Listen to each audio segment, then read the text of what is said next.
Okay, everyone, welcome back to The Hard Sell. As always, I am your host, Joel Stevenson, and I've got a great guest today. Ton Dobbe is joining us from Europe, and Ton and I have known each other for a little while now. Ton's a former B2B software product marketer who has written a book recently, and he'll tell us a little bit more about that, and is host of the Tech Entrepreneur on a Mission podcast. As I mentioned, author of The Remarkable Effect, and works with quite a number of SaaS CEOs to improve their business and diagnose what's going on. So, Ton, welcome to the show. Thank you very much. I love to be there. So let's sort of just jump right into it. You've got an interesting vantage point from the work that you've done and in the sort of the studies that you've done of SaaS businesses over time. And so I'm curious when.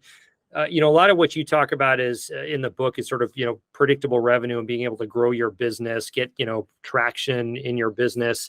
And so I'm almost curious about the opposite case, which is, because many companies fail and probably many more fail than succeed. And so when things start going wrong in companies, and we're sort of focused on sales here, it's like, how often is it the sales function that sort of breaks that growth trajectory, or is there a different part of the company that ends up breaking it? Good question. It's I haven't seen that many cases where it's just sales. It's always a combination of a number of things. It's product marketing, it's sales. So yeah, it's hard to say. It's just sales organization or the salespeople that are there that just make a mess out of it. It's a combination of a bunch of things. That's my. And that makes sense. I mean, usually, especially I think in sort of modern software companies that are product led or other, like, these things start to be very much intertwined. But when so let's maybe say, like, when the sales organization is maybe a reasonable part of the problem, or like a majority of the problem, or some non-zero part of the problem, like what are things that, like, how might you diagnose that, or what are the telltale signs that maybe you do actually have a sales problem? Yeah, well, there's a couple of things that I continuously see. First of all, if you look at it's typically across the board, and the easiest one is when it was doing okay, suddenly it stops. That's where typically it's a case of then it's really not your sales team, it's something else. But when it is the sales team, there are things whereby you got your performance. Hopefully, of course, you got more than two people, so you can actually compare people to each other. I see a lot of complacency in there. That we tell ourselves a story that we're doing fine, but in reality, we're not. We're sort of kind of okay, or got to agree with the situation in the market that a win rate of 20% is good, but at the end it's not, of course. So how do you diagnose that? Win rates, definitely one of them. Long sales cycles. Another thing where I see that is where sales are really in an underperforming situation is where you see a long sales to how do you say that? Sort of that last stage in the funnel, sort of proposal to close. Exactly, and it just keeps being postponed and keeping there. I've seen actually serious examples of companies that had deals for more than 400 days in the pipeline, and these were not deals that were enterprise sales of millions and millions and millions. They were deals of 10,000, 12,000. So 400 days. Absolutely crazy, but you keep the hope out there that you're busy. That's of course a big sign. And we started to realize, that was a situation with one of my customers whereby I worked with one department and they just brought it down to like quarters and at some point even months, where other similar departments in another region were just having these other numbers, so you could instantly compare the thing to each other. Right.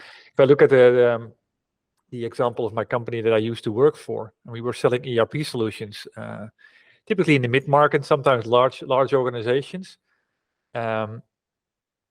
what we saw is that it did definitely, you could see the performance change between, for example, the UK and Norway and Sweden and Belgium, for example. And when you started to look at that, there was the sales teams that really understood what is it all about, when to qualify in, when to qualify out, and being really focused on that. Being able to change perspective with the customer, to position the solution that you have in mind for them in a way that becomes their number one in the priority list. That's where we saw, for example, in government, which was not, it was typically is the government is known for long sales cycles. It's tough, it's hard, it's RFP led. We saw government deals coming in weeks, even when we're sort of latest in the process. Where in other countries, same company, same product, same vertical, we saw exactly the opposite. So it's really like compare and see what good looks like, and be honest with yourself. Is 20% win rate what you should be happy with? Because likely there's a problem there already. Yeah, and I'll maybe just do sort of a selfish shout out here, which is there's a hard sell episode with David Spitz, who used to be an investment banker, who now runs a company called Bench Sites, which captures all of these SaaS bench. He used to run this Pacific Crest SaaS survey, which was very popular, and so he sort of took that methodology and moved it into for now sales benchmarking. But they've got all these benchmarks about how productive an AE is, time to close, quotas, OTs, all this stuff, which is sort of another way you can, if you maybe don't have good internal data to compare against, or some of these other data sets where you can sort of get an idea of what might work. So maybe switching gears a little bit. So we talked a little bit about how you might diagnose sales as a problem, but I think the flip side sometimes also happens where sometimes it's easy to blame sales. And perhaps sales isn't the problem. And so I'm curious about maybe the opposite case was like, how do you know if maybe, or how much you think about it, it's the problems are showing up in sales, but the problems are actually not sales. The problems are actually something like product market fit or marketing or some other thing going on. Yeah, that's the bulk of the things that I see. There are some people in the group, the top performers that continue to do well.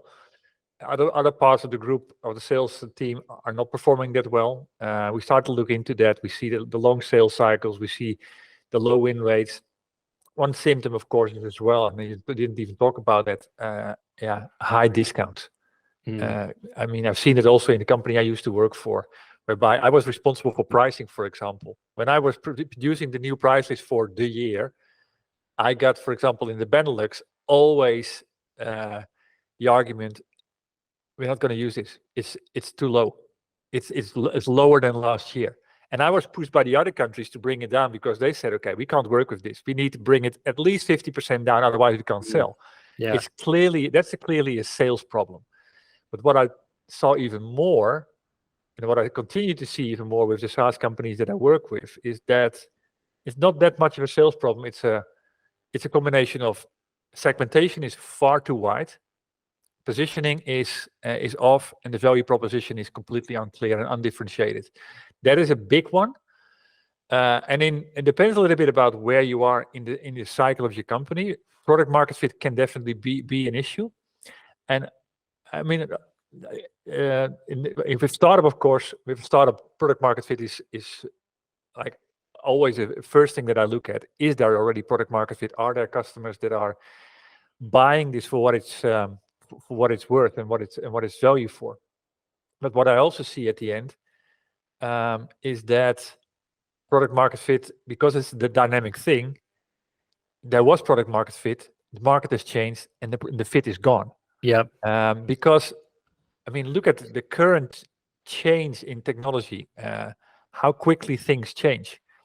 I mean, how many companies this year, for example, have released something with ChatGPT? I mean, it's unbelievable. It's you almost, the noise is so loud around just that topic. But the whole thing of cloud technology, the data that's there these days, I mean, the whole speed of innovation is completely yeah, it's you can't compare it to like 10 years ago, let alone 20 years ago. Yeah. Yeah. And oftentimes, I think sales can be a good sort of early warning mechanism for that, because they're out in the market competing, but sometimes it's hard to sort of separate signal for that sort of signal from just like complaining, or like justifying reasons why you can't win. No, but that is definitely the case, and like I talked about complacency in a company. When there is an ignorance for the signals, like, yeah, we missed the quarter because these 3 deals slipped.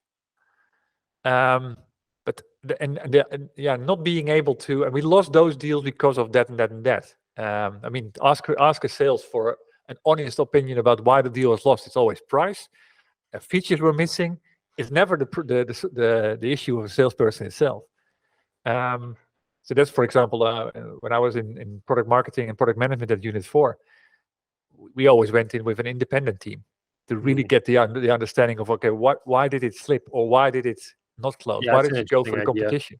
Yeah. But the signals, really pay attention to that with an independent and unbiased perspective. So let someone else look at it. Yeah.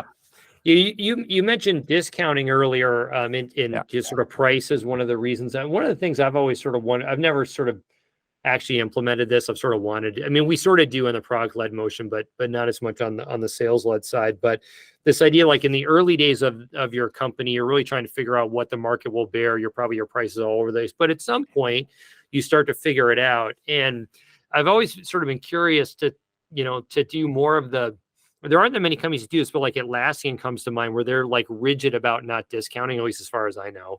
And that was sort of their approach. And on one hand, you lose, maybe some flexibility or some ability to price discriminate and sort of maximize your revenue. But the other hand, you get a pretty interesting signal back when discounting can't be there. Like you just have one, like that is a constraint versus a variable in the whole sort of equation. I'm curious if you have thoughts on that. I mean, I love that approach from Atlassian, that they don't discount. And it's all about, if the value isn't seen, you're the wrong company for us.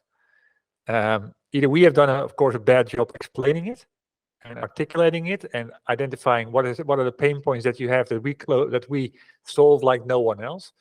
But price is a story, and it has nothing to do with the fact that, okay, you're more expensive than the other ones. No, I mean, and that's what I hear a lot in sales. These guys, they're a far higher price and more expensive than us. No, they're more valuable than you, and they have an ability to demand a higher price.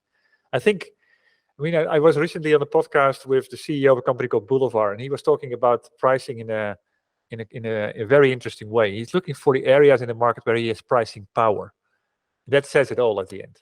Mm-hmm. And that comes from a number of things again.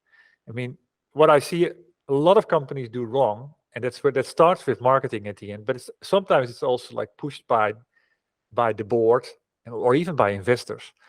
The total addressable market. That's how it starts.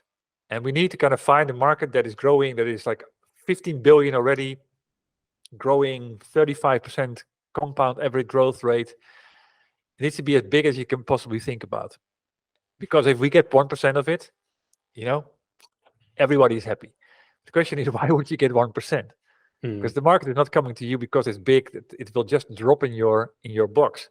So what they do is they start to define the market, the boundaries of where they're going to look for, with things like, okay, the demographics, how big is the company, what are the industries they're in, all the things you can search for on LinkedIn, and you can buy online at companies like ZoomInfo and so on. But that's just the outside. And in that market, you're likely going to have a win rate of 20%, so 80% waste. When you zoom into, okay, and that's the luxury, of course, when you have product market fit and you got customers and you can start to look at them from a different perspective. What are the customers where there's always positive energy? They are becoming our biggest fans. The moment we walk into the room, they buy the solution. It's just happening. Mm-hmm. What is characterizing those guys? And that is about digging far deeper into psychographics, worldviews. What do they care about? What do they believe? What do they promise their customers? All of those type of things. You cannot search for that on LinkedIn, but you can absolutely address it in your messaging. So And that's the market where once you figure that out, and I found it out the hard way, for example, when we were at Unit 4, then you search for 10 leads and you close 8. So if you got that is a very easy thing. You don't need to go for big marketing. For example, if your target is you need to do like X number of million. Now, if you know your average deal size, those ideal customers are prepared to pay a premium. So that is an easy one as well. Yeah, it's a number game, but in the low side of things, it's a very efficient way of doing things. Where too many, they're just throwing things at the market. They get leads, which are people that download the white paper and then say, okay, hey, they show that interest, sales go on. It's unbelievable the number of waste and people that are the tire kickers and they're keeping your pipeline and just ruining everything. And in the meantime, the right ones, you don't have time for them. The right ones just close with someone else. Yeah, right. Yeah, years ago there was I remember this is like very early in my career. I remember the company I was involved with. We brought in a methodology called target account selling, which the VP of sales had used. I don't even know if it's still a thing anymore. But the whole methodology was like very, very heavy on qualification and going after those good fit customers versus like a lot of sales methodologies are very heavy on the bottom end, is like objection handling and, getting rid of the blocker and this and that. Whereas like this methodology is sort of like in some ways flipped that on its head, which is like, well, if you just get the right people in it, if you're very sort of focused on spending your time with the right people, then a lot of that other stuff doesn't matter so much. Yeah, it's at the end. At the end, sales is a list, and it's like you look for those that are identical to your ideal customers, your biggest fans. The moment you get fans, they will bring others as well like them, because people like us do things like this. As Seth Godin is always saying. So they buy more from you, they buy more often from you, and they bring friends. So that is helping with the growth. But typically, we got very, very good at it. Once we understood, we were in the ERP space, and we always tried to kind of differentiate ourselves, saying we're not an ERP. Wrong thing to do. So at some point we started to say, okay, yes, we are an ERP. So we got into the listing. And then we were looking for those cases where SAP was in the deal, and Oracle was in the deal, and Microsoft was in the deal with one of their ERP suites. Because again, those we could position ourselves as something like 180 degree different. And for the right customers, then it was like, okay, yes, this is for me, or it's not for me. Super effective. Because in 10 minutes we could say, thank you for your time. Everybody goes again, and we go for the right ones. Or we were working with the right ones, and that became a deal. And it's as simple as that at the end. No misunderstanding there. And it was pretty interesting, pretty easy to articulate how the value is being released and on what type of problems. When those problems were there, I actually seen sales situations whereby the sales was doing a presentation, doing a sort of an introduction thing, explaining as an opening, like what type of customers we were bringing the biggest value and what characteristics they have, and then we're looking at the room, close his machine after 10 minutes and say, but I don't think you're a customer or you're an organization like that, and then just wait for the reaction. Yeah. And it's either like, yes, you're right, perfect, okay, no one is wasting time, or it was like, no, we see it as well, and then the half an hour you got became an hour, 1.5 hours. And you know that you're pole position going out of that meeting. And it's all about the right segmentation, articulating that in super clear ways, and understanding really what, I'm calling it these days, what makes you remarkable and who's prepared to pay a premium for that. That's that group. Yeah, probably helps everybody in the company to figure that out. Whereas like it might seem like probably more of a scarcity mindset up front. It's like, if you actually figure this out, then sales people make more need. The product marketers know who to talk to. The product people know who to build for. Like everything sort of gets better. It's maybe not easy to figure out, but if you can't figure it out, then it's a good place to be. And I think, the word that you use, scarcity, is possibly also the scary word, because to someone that has a big target, scarcity method is almost like, no. We have to kind of take all the options. What if we miss anything? Whereby if you keep, well, if that win rate is so low, there's two things here that I want to talk about. If the win rate is so low, it's so ineffective. Whereby if you can get a very high win rate, it means also that your value is super clear. So deal cycles shrink from months to weeks. Win rate goes up, of course, and your average deal size just goes up because you can. I mean, the customer is thinking, okay, this is actually cheap. Like sign now because before they change their mind. The other thing is, sales will at the end always sell. So with the wrong customers, what they do, they bring the wrong type of customers in. These customers bought it because functionality-wise, they think you can help them. I mean, I have had endless discussions with people that say, okay, well, why are you focusing on those customers there or those prospects there? Well, they need a GL, general ledger. Yes, and well, we have one. Yes, and why us? So at the end, he will sell, but they bring in the customer that thinks it's this, and it ends up being something slightly different. And as a consequence, they're going to be tough to implement. So that is bringing margin down. Customer success is going to have a tough time because the early ROI, the early wins are not coming. They're never going to be a fan. They're going to keep your R&D department heavily occupied because they're going to ask for features if you fix this and fix that, because these are all bugs in our mind. Where for the ideal customer, it's just it's overload.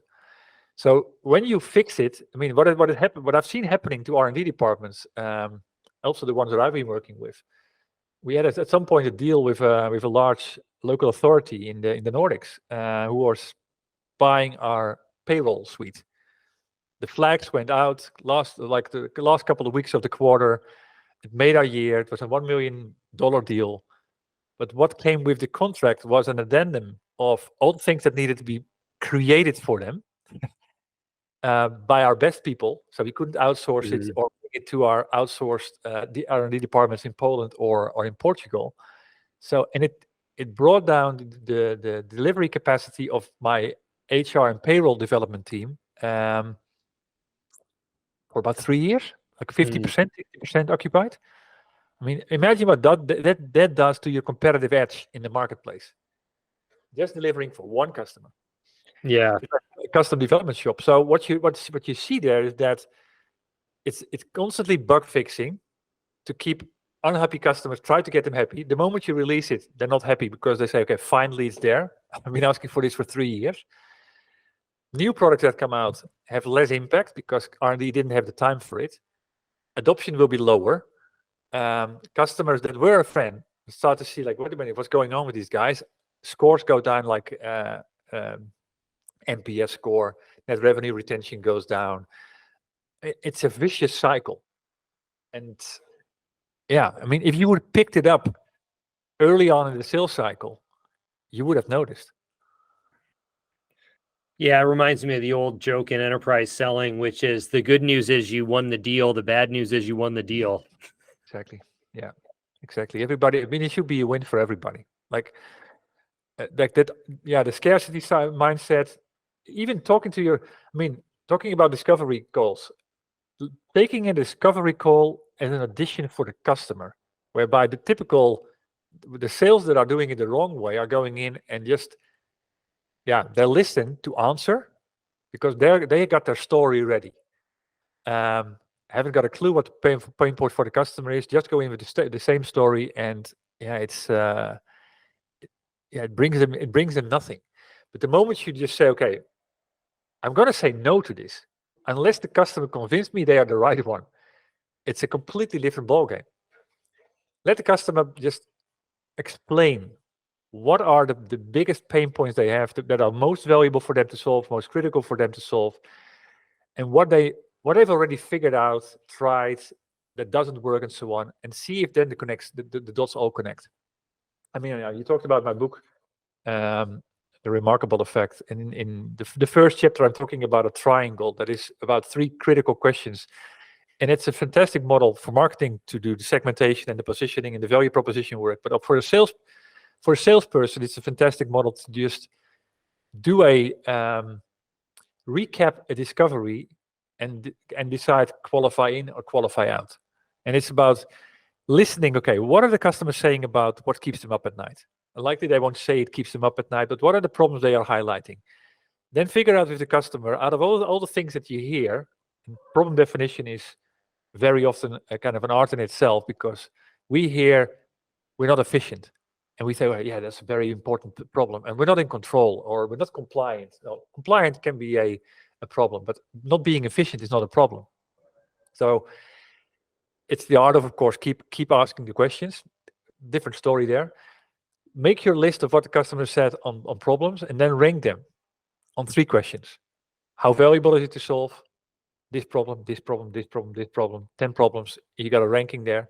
How critical is it for them to solve? So if you would just focus on the 3 that are the highest priority because they're critical or urgent for them for a number of reasons, that's the list that you should hone in on. And then for the ones that are highly valuable and highly critical, because that's the mission critical thing almost, then figure out, okay, can we exceed expectations with our solution? Because if it's highly critical and highly valuable, that's a perfect combination. But if you cannot exceed expectations, your competition will just wipe you out. If it's highly valuable but not critical, it's nice to have. So you will have a very long sales cycle, especially when budgets are down, when the economic situation hits and so on, all these type of things. So you want to have the 3 legs of a triangle all balanced equally how do you say this, forceful, equally high. And that is giving you all the arguments to say, okay, I see this, we're not optimally positioned for this, qualify out, because it's going to be a race we can't win. Or you say, okay, we are perfectly positioned, and then you start working on that. Yeah. You bring that customer, you position it around those 3 problems. Maybe you have 10, but you can start honing on the 3, and you win them on that. Yeah. Well, good advice and a neat framework. Encourage people to check out. But speaking of scarcity, time is also scarce, and we're running towards the end of our time here. But thanks, Ton, for joining it. If people want to be in touch or learn more about what you're doing in your practice, how do people get in touch with you or find out more? Yeah, well, my website is called valueinspiration.com, because I inspire value. And that's where you can find anything. It's loaded with value. Essays about how to segment right, how to position right, how to create a value proposition that resonates, how to stand out in the market. All of the questions that B2B SaaS companies have asked me and that I've solved at some point in time for them to create remarkable traction. They're all answered there. And of course, You can also download my book there. Yeah, that's great. Well, we'll encourage everybody to check that out. We'll try to put that in the show notes as well so people can click on that. And Ton, thanks again for joining. It was a pleasure. Thank you.